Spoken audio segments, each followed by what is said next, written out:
Welcome back to Perspectives. Turning now to Israel, where Indian Prime Minister Narendra Modi is on a historic diplomatic visit, making him the first Indian leader ever to visit the country. Modi touched down in Tel Aviv on Tuesday, greeting Israeli Prime Minister Benjamin Netanyahu with that famous bear hug. And it was quite a packed day for Modi, who visited Jerusalem's Yad Vashem Holocaust Museum and the grave of Zionist pioneer Theodore Herzl, along with holding a state dinner at Netanyahu's residence. Our diplomatic correspondent Eli Ochenberg reports. The first day of this historic visit is coming to an end in a very moving way, in a very warm and friendly press conference between Netanyahu and Modi. In modern times, our ties have seen rapid growth since the establishment of our full diplomatic relations a quarter century ago. Common objectives of economic prosperity, strong technology and innovation ties, and the need to secure our society define the space for convergent action between us. What has developed into a full-on love affair started without any roses. India fiercely rejected the notion of recognizing Israel when it was established back in 1948. It took heavy diplomatic pressure to reach recognition 2 years later, but even then there was no exchange of ambassadors. Yet even way back when, Israeli leaders acknowledged the significance of relations. The first Israeli Prime Minister, David Ben-Gurion, was even quoted as saying that India's recognition of Israel was only second in its importance to that of the United States. It was, however, only in 1992 when India announced an upgrade, full diplomatic relations with Israel.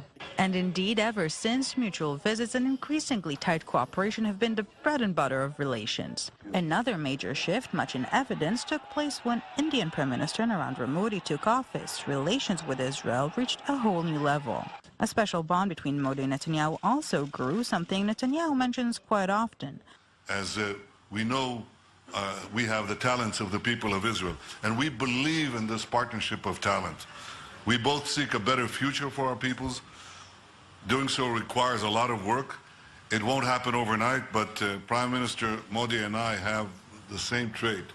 We both want it to happen. They will have plenty of time to work on this special bond between them in the coming 2 days, because Netanyahu will be alongside Modi throughout his visit. Definitely an unorthodox thing.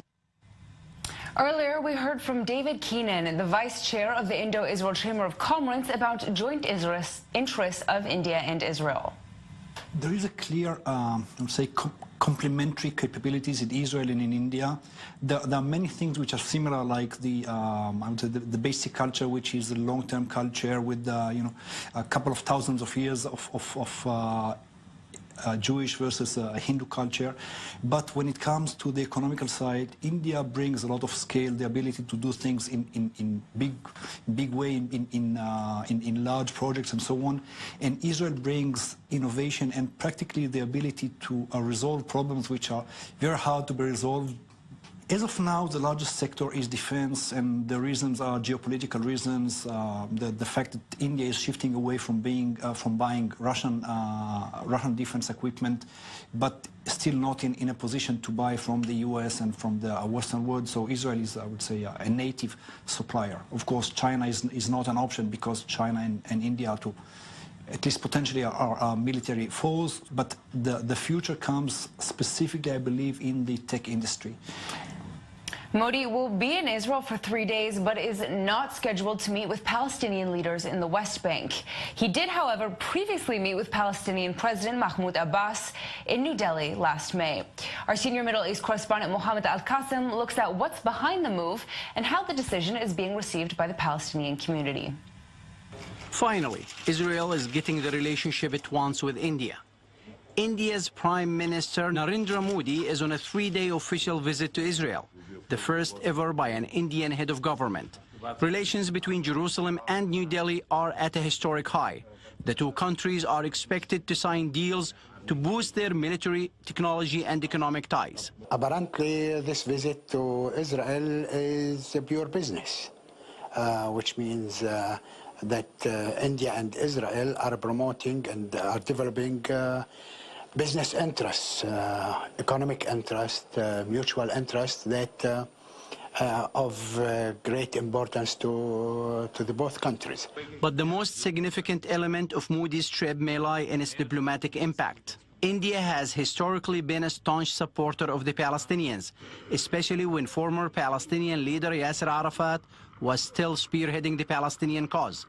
But now, and unlike many leaders who visit Israel, Modi will not be making a stop in the West Bank city of Ramallah, the headquarters of the Palestinian Authority, something that worries Nasser Tahboub. We always looked at India as a very important alliance to us, and as one of the great supporters to the Palestinian cause. And I will be extremely worried if this status of India is been changing. Jibril Rujub, member of the Fatah Central Committee, a governing party in the Palestinian Authority, placed down the Prime Minister not visiting the Palestinian territories. We are not worried. India is committed to this two-state solution, committed supporting the Palestinian people's right in self-determination to have our own independent sovereign state. But Tahboub says the PA leadership may be in denial. Maybe the Palestinian leadership does not like to confess that there is a change, or the Palestinian leadership is not capable of absorbing what's happening. Palestinians hope this rapprochement between Israel and India will have a positive impact on the Palestinian-Israeli conflict. If they are in good relations with Israel, I don't think that this is against our interest. The contrary, India is trying to play a role of mediator rather than to be one-sided. Tahboub draws a comparison to another alliance being made between Israel and two other countries that were both close allies to the Palestine Liberation Organization. Cyprus and Greece were historically very strong supporters and alliance to the Palestinians, to President Arafat. And now we are watching signing of joint agreements, joint economic protocols with Israel. Palestinians once believed their relationship with India was unbreakable. First, our relationship with India is historical and strong. We have old diplomatic relations with India. President Abbas was on a state visit recently, and we all noticed the great attention and appreciation Palestine has in India from all. But those were different times, different leaders, and different priorities. Now, with the changing political world order and the shifting focus to more domestic issues, India's leader has 1.4 billion people who he needs to feed and put to work. Mohammed Al-Qasim, I-24 News, Ramallah, the West Bank. Coming up, we look at major changes ahead for Israel's opposition Labour Party. Labour is currently holding its party election, and we already know it's going to be a political shake-up. We've got all those details after this short break.